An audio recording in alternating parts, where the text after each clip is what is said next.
Let's have a look and get a brief word as well on what's going on with junior doctors. Despite being awarded a 22% pay increase over the last 2 years, resident doctors, not junior doctors, in England have once again voted in favour of more strike action. Let's listen to Roy Lilly, former NHS Trust chairman, on this issue. Roy, good afternoon to you. Good afternoon, Ian. It seems like, just to put it in a very obvious terms, it seems like an awful big ask to me.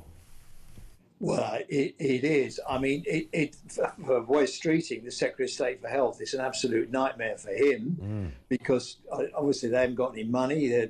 We know the state the government's in. I don't know what he's going to do. As far as the NHS is concerned, it'll be a nightmare to have to go through all the strikes again. The NHS is now undergoing a huge reorganisation, Sure. Which is very disruptive, and in the new 10-year plan and all that. And the strikes on top of that is going to completely disrupt waiting lists that they're struggling with.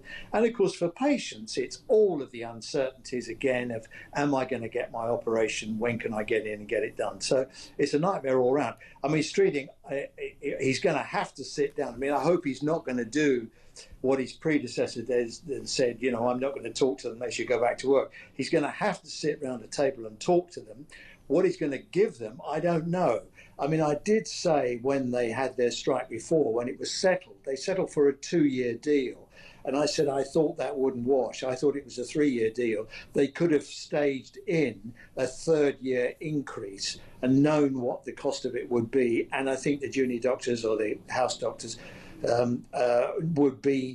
would have been ready to settle for that, and we would have had a bit of peace. So this I've always thought this 3rd year was the dangerous year when things might kick off again, and it has. I mean, the voting, it's well over 50%, and it's 90% have voted for a strike. So we're back into some very, very difficult territory. Yeah, and you wonder if this is their starting point to ask for a pay rise of this magnitude, and of course they've experienced a pay rise already.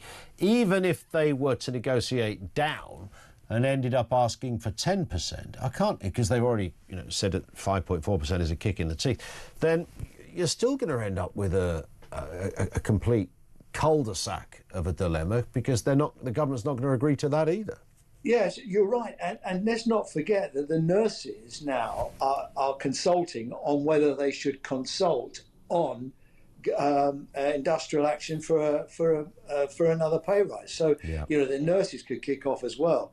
Last time, we narrowly escaped, by coincidence of timing, we narrowly escaped having the nurses and the doctors on strike at the same time. This time round, I think they'll plan it a bit differently. So there's a huge risk here. And this is the biggest challenge that Wes Streeting has faced since he's been Secretary of State for Health. And dare I say it, he's likely to be in his career as a politician. He has to sort this out. Yeah. How he's going to do it, the Rachel Reeves, I have no idea. Yeah, and what are your options when you're in that place? I mean, I appreciate you're not a union negotiator, Roy, that's not your area, but you just wonder on a human level, when one side is asking for this amount from the side that has no money and has already given what some people would say was a pretty good pay rise, then it's hard to even imagine where the compromise lies. It is. I mean, you have to sit down and talk, even if you're talking about talking, even if you've got nothing to talk about, you have to talk. So I'd sit down with them and I'd say, listen, guys, you can see the situation that we're in with the economy. The pay review bodies will probably give you, 2.5%, 3% this year. We will certainly go with whatever the pay review bodies give you. But and then let's look at working conditions. Let's work at canteens being open 24/7 in hospital. Let's look at rotas. Let's look at how we send you around the country for your training. I mean, there's a lot of the what I would call the softer stuff that we could do. I mean, there's something we could do with, junior doctors' mortgages or something. You have to kind of think creatively, a creche facility in hospitals, that kind of stuff, to try and make the job a bit easier. But Streeting is going to have to talk to them, and he's going to have to start pretty soon, I think.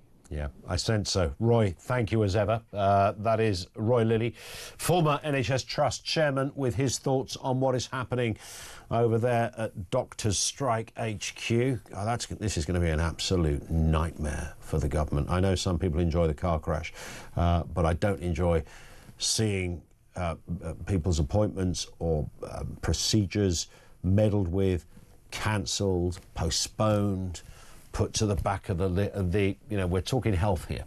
We already have a crisis in so many other areas. But what is the answer? How do you find, if you had the kind of ACAS boys in, what would they come up with?